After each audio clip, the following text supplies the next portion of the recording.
Outubro de 2023. O mundo parou para assistir ao ataque do Hamas contra o vizinho Israel. O Hamas é o grupo islâmico que governa a faixa de Gaza, que é uma das regiões da Palestina. A tensão entre Israel e Palestina data desde quando Israel foi criado em 1948 pela ONU, após a Segunda Guerra Mundial. A intenção era criar um Estado judeu, já que os judeus não tinham um Estado há milhares de anos. A Palestina foi a região histórica onde os judeus habitaram durante milênios.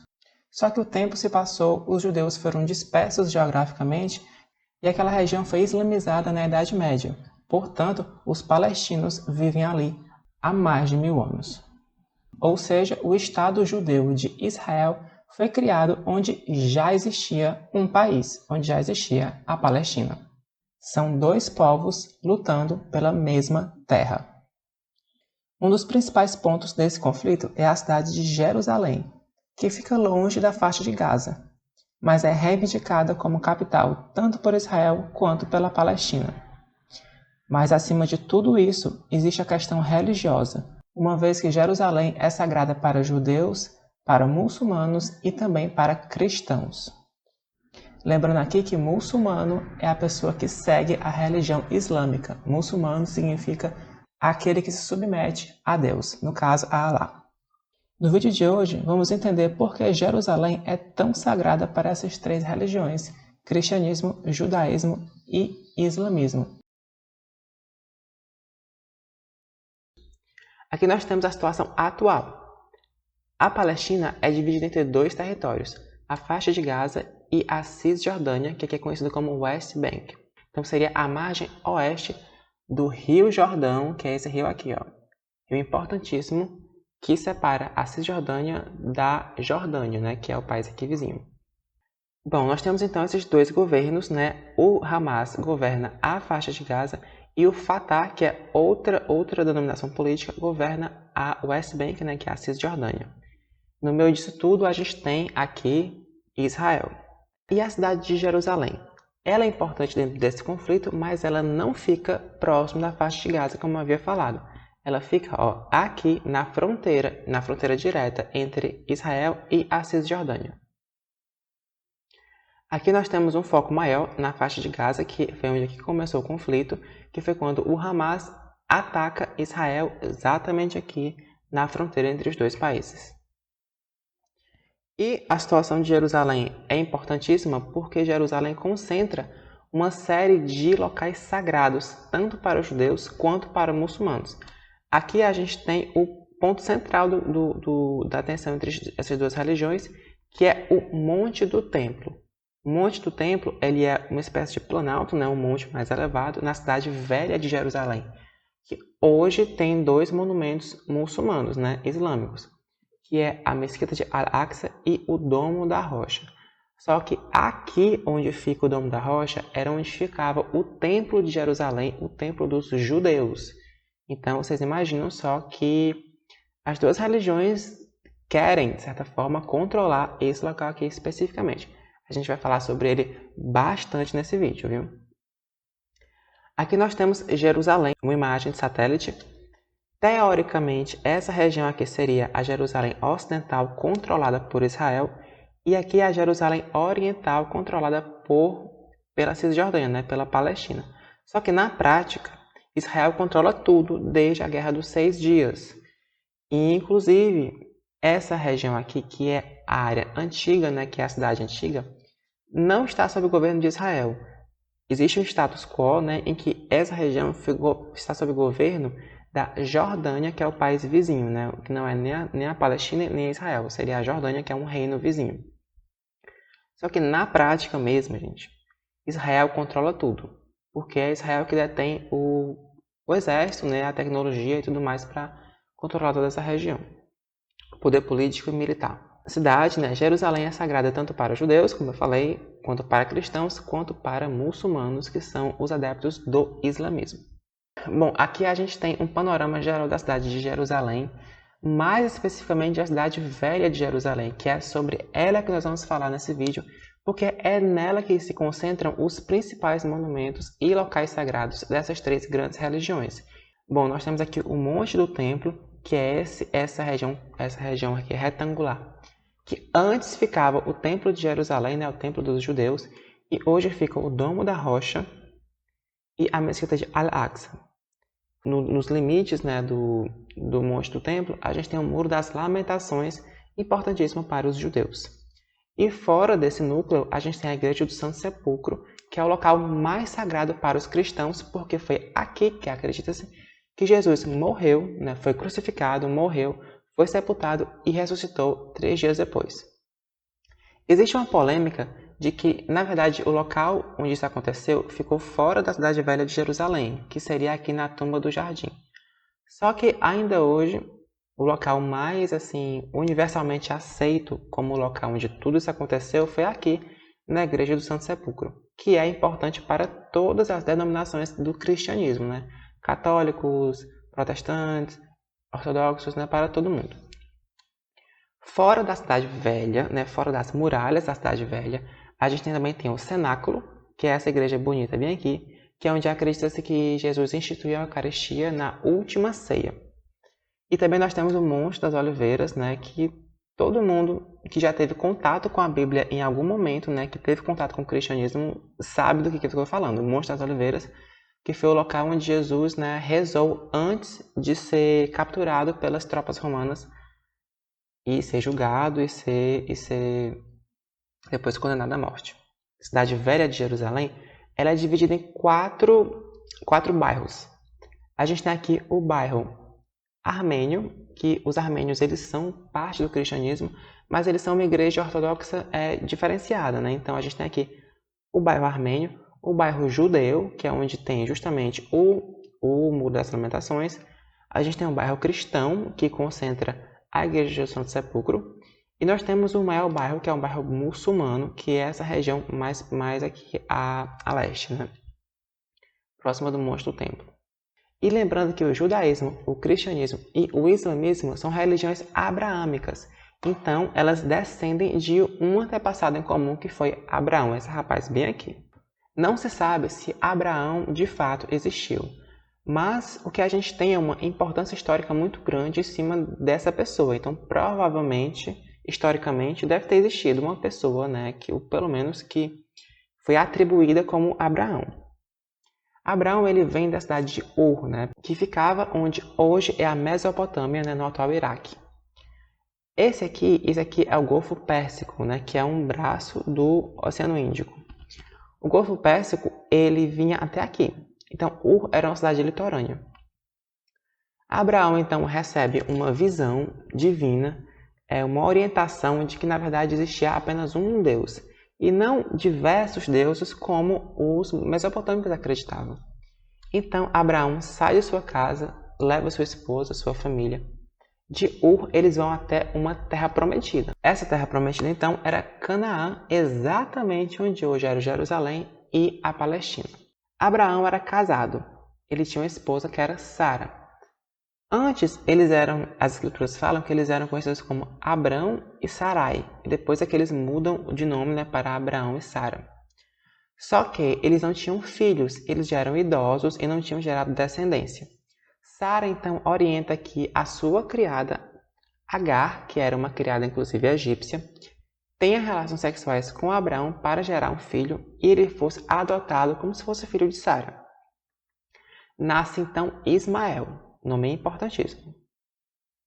Só que em dado momento, a Sara engravida do Abraão, então nasce Isaac, que então seria o filho legítimo deles. Quando Isaac nasceu, Ismael e Agar foram expulsos, né, por Sara. Uma coisa bem Catelyn Stark, né? Então ela pegou, expulsou os dois, eles foram exilados e foram morar onde hoje é a Península Arábica.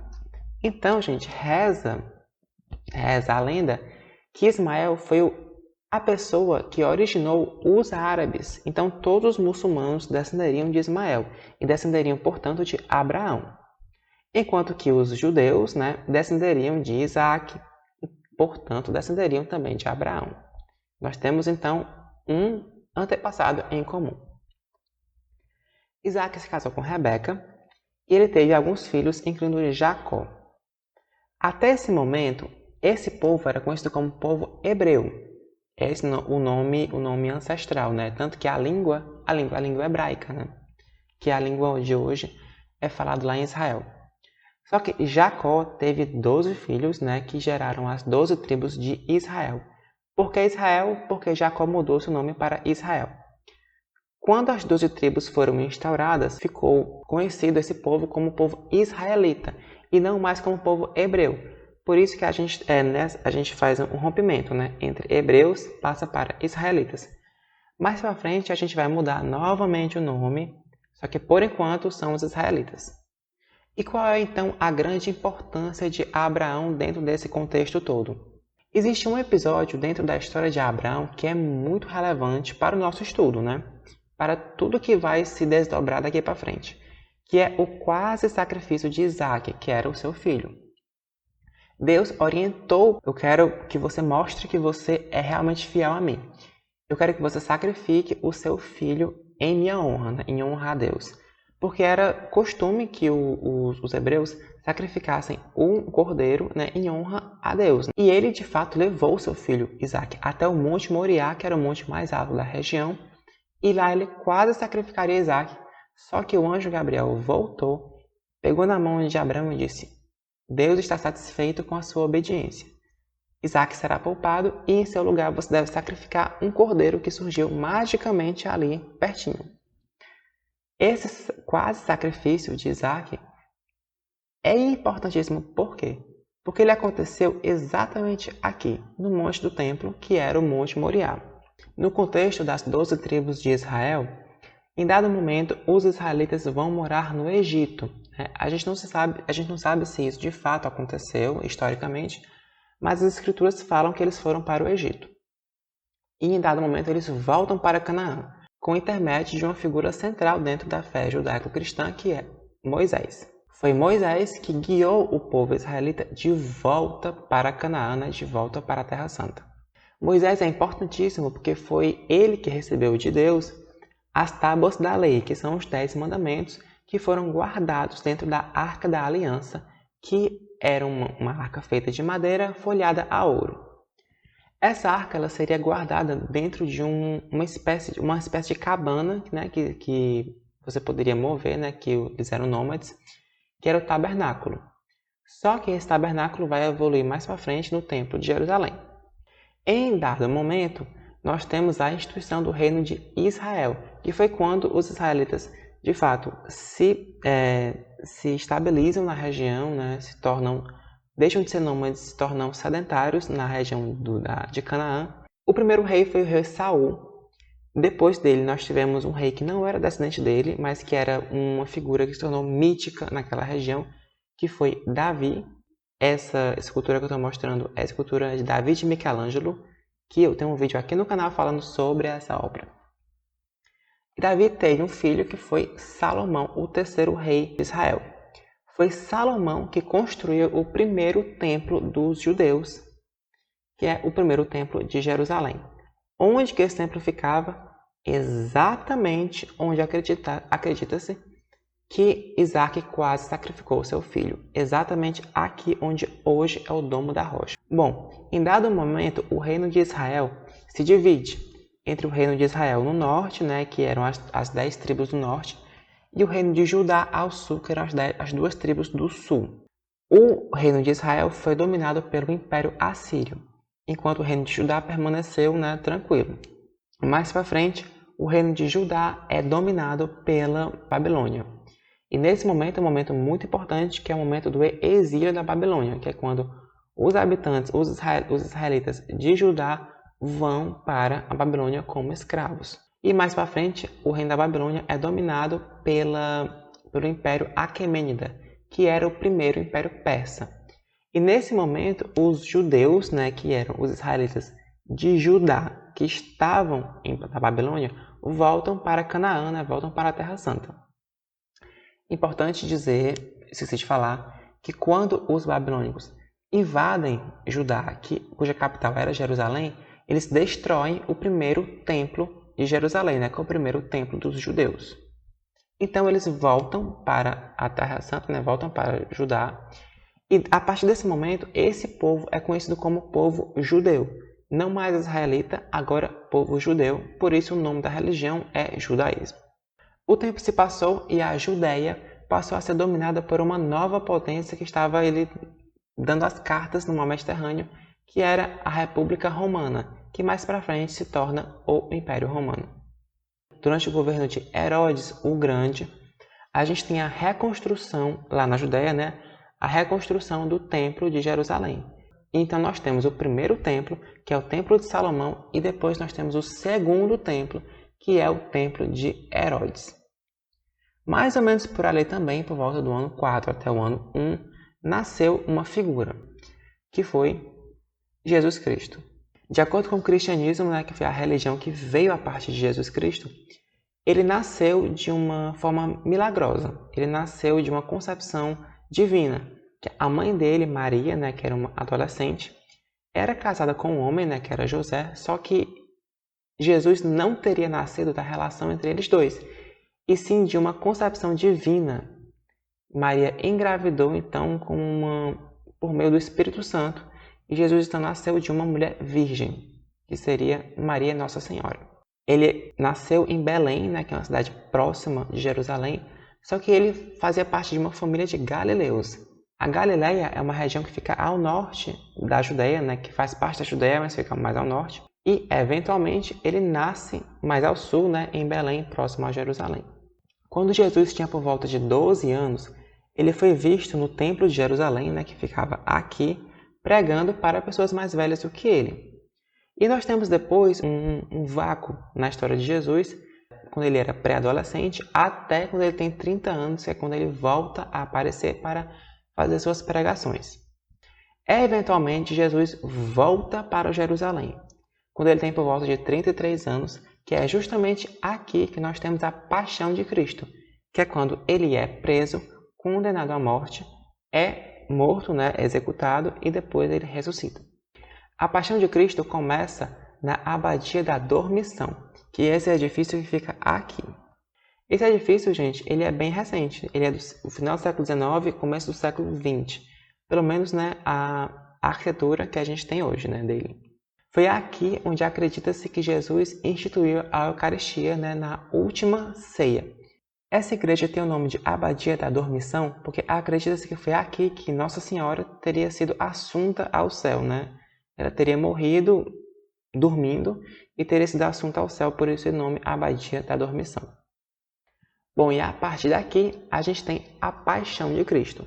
Jesus, depois da última ceia, ele vai sofrer, né? Ele vai ter todo aquele momento de tensão no Monte das Oliveiras, que é essa região aqui, próximo também da região da cidade antiga de Jerusalém. E nós começamos então, gente, a Via Sacra, que é um percurso na cidade de Jerusalém, na cidade velha, que reproduz o caminho que Jesus teria percorrido durante a paixão de Cristo, né? Que é quando ele é condenado até sua morte lá no Monte Calvário. E essa via, né, a Via Sacra, é dividida em 14 estações. Eu estou pegando aqui minha cola, né, porque eu não sei todas elas decoradas.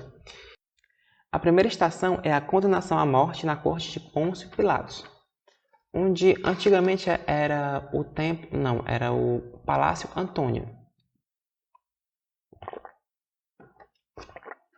Próximo ali no monte do templo, onde começa a Via Sacra.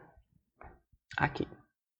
A segunda estação é quando os romanos dão a Jesus a cruz que ele precisa carregar até o local onde ele vai ser crucificado. Aqui nós temos uma imagem que representa a Via Dolorosa, né, a Via Sacra, percorrendo as ruas de Jerusalém. A terceira estação é quando Jesus cai pela primeira vez. Spoiler, ele vai cair mais 2 vezes, né? Vai cair 3 ao todo. A quarta estação é quando ele encontra sua mãe, né, Maria, né, um momento super tenso. A quinta estação é quando Simão ajuda Jesus, mas ele não pode ajudar por muito tempo, né, claro. A sexta estação é quando Verônica limpa a face de Jesus, mais adiante na Via Sacra. A sétima estação é quando Jesus cai novamente pela segunda vez. A 8ª estação é quando ele conversa com as mulheres de Jerusalém que ficam muito consternadas com todo aquele sofrimento que ele estava passando. E a 9ª estação é quando ele cai pela 3ª vez. Aqui a 10ª estação é quando ele é despojado de suas vestes, já aqui na igreja do Santo Sepulcro. A 11ª estação é quando ele é efetivamente crucificado. A 12ª é quando ele morre na cruz. Aqui a gente tem dentro da igreja do Santo Sepulcro um local, um altar que marca esse momento. A 13ª estação é quando ele desce da cruz. E aqui nós temos um espaço dentro da igreja do Santo Sepulcro que é um dos mais sagrados, que é a pedra da unção, que é onde acredita-se que Jesus, depois de descer da cruz, seu corpo descer da cruz, ele é ungido, como parte do processo de embalsamento, ele é ungido sobre essa pedra. Por isso ela é tão importante, porque foi essa pedra que recebeu o corpo morto de Jesus. A 14ª estação é quando ele é sepultado. E esse altar aqui, ele faz referência ao local onde acredita-se que ele foi definitivamente sepultado. Aqui nós temos o panorama da igreja do Santo Sepulcro, que aqui nós temos um estudo de onde seria de fato o Monte Calvário, o Monte Gólgota, e onde Jesus teria sido sepultado. A igreja então fica exatamente em cima desses locais. Inclusive, a principal cúpula da igreja fica exatamente sobre o sepulcro de Jesus. Só que Jesus, então, ressuscita, segundo as escrituras do Novo Testamento, Jesus ressuscita e está aqui a base da fé cristã. O cristianismo ele existe porque Jesus, pelo menos os cristãos, acreditam que Jesus ressuscitou. Existem muitas diferenças entre o cristianismo e o judaísmo, que é a religião de onde o cristianismo vem. Só que, de todas as diferenças, talvez a maior diferença entre o cristianismo e o judaísmo é que o cristianismo é uma religião missionária, uma religião expansionista, que aceita e defende a evangelização e a conversão de novas pessoas para essa fé. Enquanto que o judaísmo, ele quase não tem essa coisa da conversão. O judaísmo é uma religião que você precisa nascer judeu para, de fato, ser um judeu. A conversão ela é muito rara e, muitas vezes, em algumas denominações judaicas, ela nem pode existir. É diferente do cristianismo, que é uma religião bem missionária, que a gente vai ver também no islamismo mais para frente. Bom, terminamos aqui o cristianismo, vamos falar agora sobre o judaísmo, voltar para o judaísmo. Qual é o local mais importante para os judeus em Jerusalém? Claro que é o Monte do Templo, que era onde antes ficava o Templo de Jerusalém, só que esse local é tão sagrado que os judeus, teoricamente, não poderiam nem pisar nesse local. Existe um status quo entre judeus e muçulmanos que defende que essa região é de culto exclusivo dos muçulmanos. Só quem pode rezar ali, orar ali, são islâmicos. Os judeus, por uma ordem rabínica, não poderiam nem pisar aí.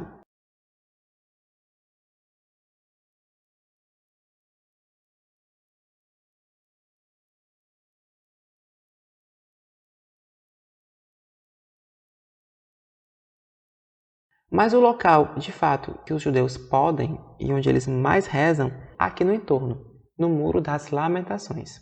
O Muro das Lamentações acredita-se que foi o único local que sobrou do Muro do Templo de Jerusalém, porque ele foi destruído mais uma vez. Vocês lembram que ele foi destruído pela primeira vez pelos babilônicos, o primeiro Templo de Jerusalém? Pois pronto, ele foi reconstruído por Herodes, mas ele foi destruído pelos romanos em 70 depois de Cristo, durante o governo do imperador Vespasiano. Nisso, o local que sobrou do Templo de Jerusalém foi o Muro de Arrimo, que é justamente esse muro aqui que é o Muro das Lamentações. Os judeus, pelo menos os judeus mais ortodoxos, acreditam muito na segregação sexual.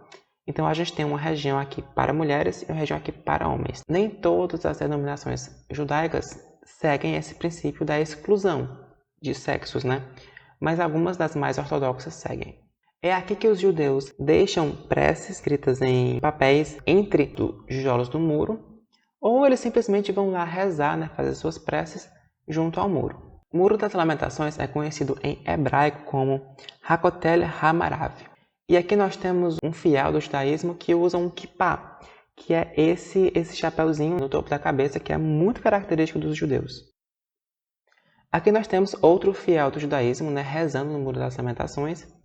Esse aqui, ele é um rapaz de 13 anos que está passando pelo Bar Mitzvah, que é o ritual de passagem da infância para a vida adulta para os homens. Existem alguns rituais de passagem importantes. Um deles é a circuncisão, que é quando o menino nasce, por volta de 10 dias de nascimento, ele é circuncisado, que é o prepúcio do pênis é retirado e ele fica exposto, a glande fica exposta. E isso é das características mais importantes que os identifica como judeus. E aos 13 anos, ele passa por esse ritual que é o Bar Mitzvah, para então ser aceito como um homem adulto dentro da comunidade de judeus. Aqui nós temos membros do núcleo mais radical, mais ortodoxo dos judeus. Os judeus Hared são os ultra-ortodoxos. Eles usam roupas bem mais conservadoras e usam cabelo cacheado aqui na lateral do rosto, o que os identifica de forma muito fácil. E eles usam também esse chapéu, que é bem característico deles. Aqui nós temos a entrada do Arco de Wilson, que foi uma descoberta arqueológica do século XIX, um túnel onde antes ficava o Templo de Jerusalém, e lá dentro foi aberta uma sinagoga, um local de culto para os judeus. A sinagoga é como se fosse um paralelo da igreja dos cristãos e da mesquita dos muçulmanos. E então, aqui falando do Arco de Wilson, a gente finaliza os judeus aqui na nossa aula. O islamismo, ele nasce por intermédio de um homem, que é um homem, gente, que ele é praticamente no patamar de Jesus Cristo em termos de importância histórica, em termos de ter mudado a face da história para sempre, que foi Al-Qasim Muhammad ibn Abd Allah ibn Abd al-Muttalib ibn Hashim. Se você fala árabe, me perdoe. Nós estamos falando aqui do profeta Muhammad, ou, como nós falamos em português, o profeta Maomé. Importante falar que nós não vamos encontrar nenhuma imagem do profeta Maomé, porque dentro do islamismo a representação do profeta não é recomendada. Nenhuma representação humana praticamente é recomendada dentro do islamismo, o que é o oposto do cristianismo, especialmente o catolicismo, que o catolicismo, como vocês sabem, tem muitas imagens.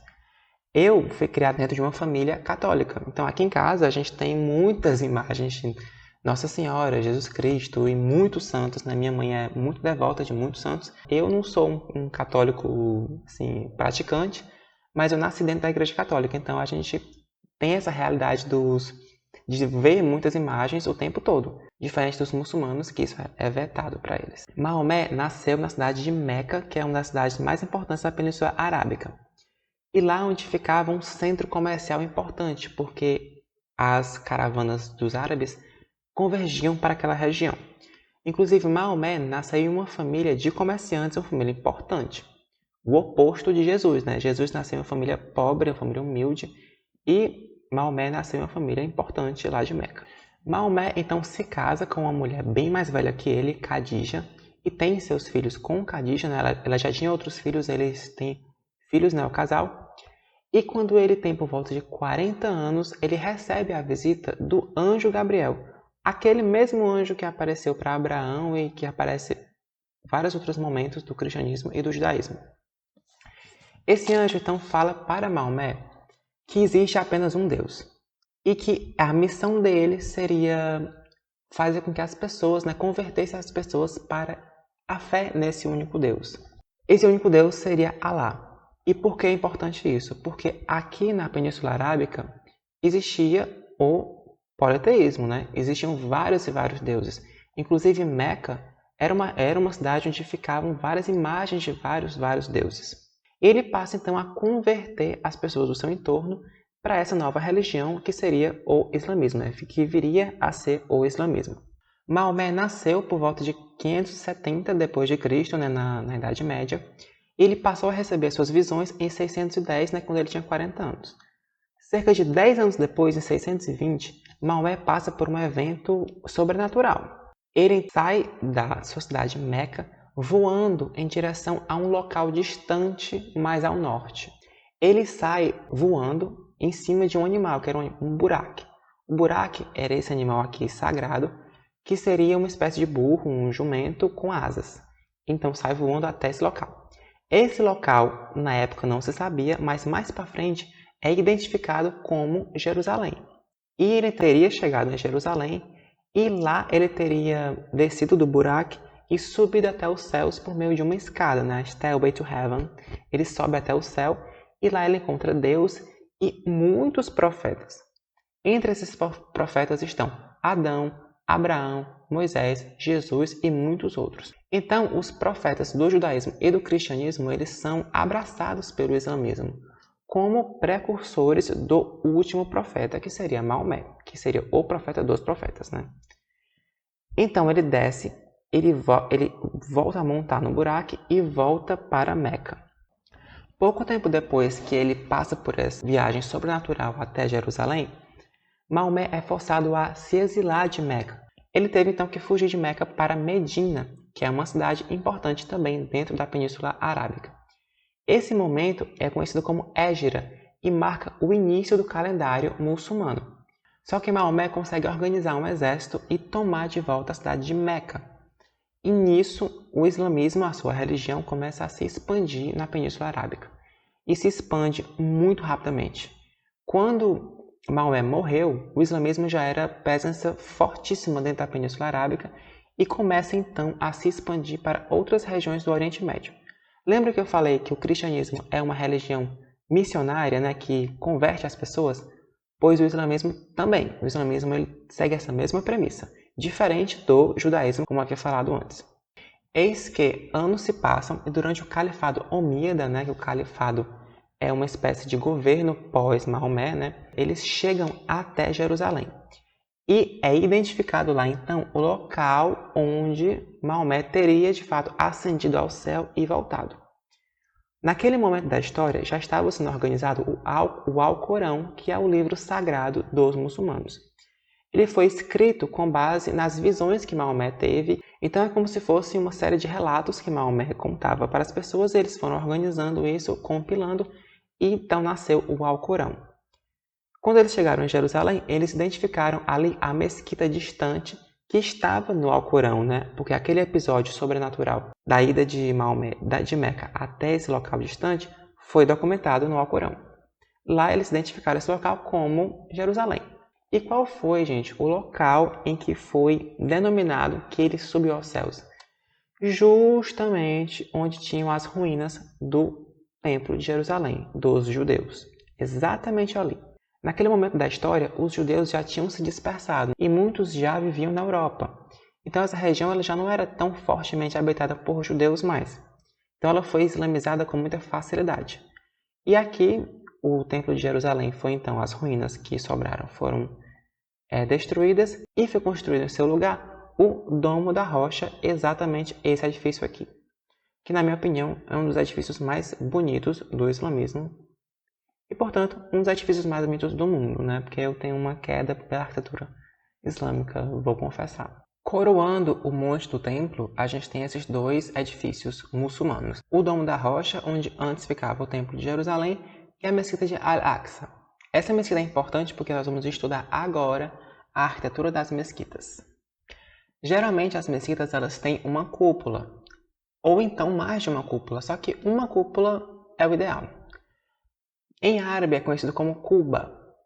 Então a Quba, ela marca um local muito específico. Ela marca uma parede específica, que é como se fosse um altar, que é o mihrab. O mihrab, ele é uma reentrância, um nicho vertical, que ele aponta para a Qibla. A Qibla é a parede que aponta para Meca. Todas as mesquitas do mundo, independente de onde você esteja, precisa indicar para os fiéis onde está Meca geograficamente, porque todos os muçulmanos precisam orar em direção a Meca, 5 vezes durante o dia. A Quba, né, que é a cúpula, ela está virada para o sul. Por que, minha gente, está virada para o sul?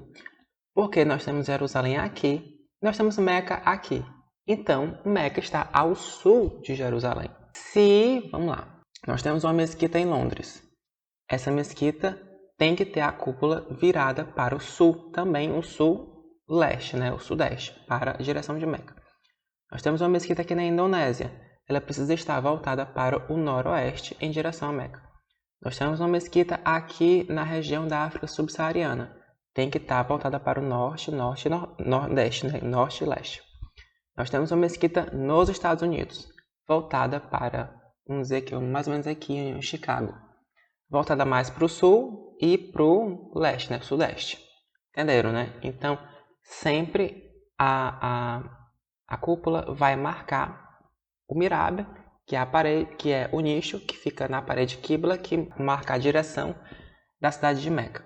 Essa mesquita Al-Aqsa, ela é então a mesquita distante, né? Al-Aqsa justamente significa a mesquita distante, que era onde exatamente acredita que Maomé foi até lá para subir ao céu e voltar. Essa mesquita ela é bem espaçosa, né? Ela suporta em torno de 5.000 fiéis de uma vez. E ela tem uma estrutura que lembra muito a arquitetura bizantina, que era a arquitetura justamente que era praticada naquela região, naquele momento da história. O próximo edifício que nós vamos falar é o próprio Domo da Rocha, né, que é o principal cartão postal de Jerusalém, o principal monumento, o principal edifício da cidade. Ele também tem uma planta que lembra um pouco a arquitetura bizantina, né, uma planta octogonal, 8 lados, com uma cúpula bem grande em cima. Ao longo dos séculos, os muçulmanos foram criando um estilo arquitetônico muito próprio. E ele é refletido aqui nesse edifício, no aspecto externo dele. Esses padrões geométricos são da década de 60, muito recentemente. E eles obedecem muito aos padrões geométricos que ficaram imortalizados na arquitetura islâmica. Porque justamente no islamismo não permite que você tenha imagens, né, de pessoas, então eles criam muitas outras coisas para decorar os seus espaços, que são padrões geométricos, padrões de flores e também padrões de caligrafia, como a gente vai ver no próximo slide. Essa cúpula ela é antiga, mas ela foi restaurada na década de 90. E esse dourado data justamente desse restauro na década de 90. Quando ela foi pintada de dourado pela primeira vez, o dourado era tão gritante que as pessoas ficavam ofuscadas pelo dourado original, né? Então eles tiveram que botar um dourado mais escuro. E eu acho que ficou belíssimo. Eu acho esse edifício lindíssimo, particularmente. Aqui nós temos o interior dele. A gente tem uma estrutura que lembra a arquitetura bizantina, só que a decoração já vem mostrando esse aspecto, esse distanciamento do bizantino, mais indo para os padrões islâmicos mesmo. A gente tem aqui padrões de flores, né? padrões de plantas, nós temos a caligrafia e nós temos os padrões geométricos também. Também viu muito mármore e muitos tapetes. Aqui nós temos a cúpula. Como eu disse, a cúpula é importantíssima. Só que eu esqueci de uma informação. A cuba, que é a cúpula, ela também é uma espécie de reprodução do cosmo, do domo celeste. A escrita árabe ela é muito bonita, né? Então você consegue criar arte só mesmo com a caligrafia árabe, que já fica uma coisa belíssima. Lá embaixo, a gente tem a rocha, né, que o nome Domo da Rocha vem justamente da rocha que está aqui. Essa rocha é uma rocha calcária onde acredita-se que Abraão quase sacrificou seu filho Isaac. Ela foi preservada e por isso ela é tão sagrada para 3 religiões, né, para o judaísmo, cristianismo e islamismo. Só que quem detém o poder no momento são os muçulmanos, né? Esse é mais difícil, muçulmano. Para tornar as coisas ainda mais delicadas, os judeus acreditam que o Messias ele vai chegar e vai construir o terceiro templo de Jerusalém, o terceiro templo dos judeus, aqui, onde temos já o Domo da Rocha, que era onde ficavam os templos antigos dos judeus. Então, imagina só, os muçulmanos querem preservar esse local e os judeus tendo na sua fé, no seu âmago, que esse local vai ser destruído para ser reconstruído o Templo de Jerusalém. Então, assim, é muito tenso, é muito complicado, de fato, a situação entre essas duas religiões aqui nesse local, nesse ponto do mundo, né? A cidade de Jerusalém. E nós chegamos aqui ao fim da nossa aula, né, no nosso conteúdo, falando sobre os locais mais importantes e mais sagrados para essas 3 grandes religiões. Espero que vocês tenham compreendido por que Jerusalém é tão sagrada, porque ela é tão importante, um local assim que sempre está sob os holofotes, justamente por ser um local, um ponto de tensão muito relevante dentro lá da situação política e geográfica do Oriente Médio. Muito obrigado, até mais.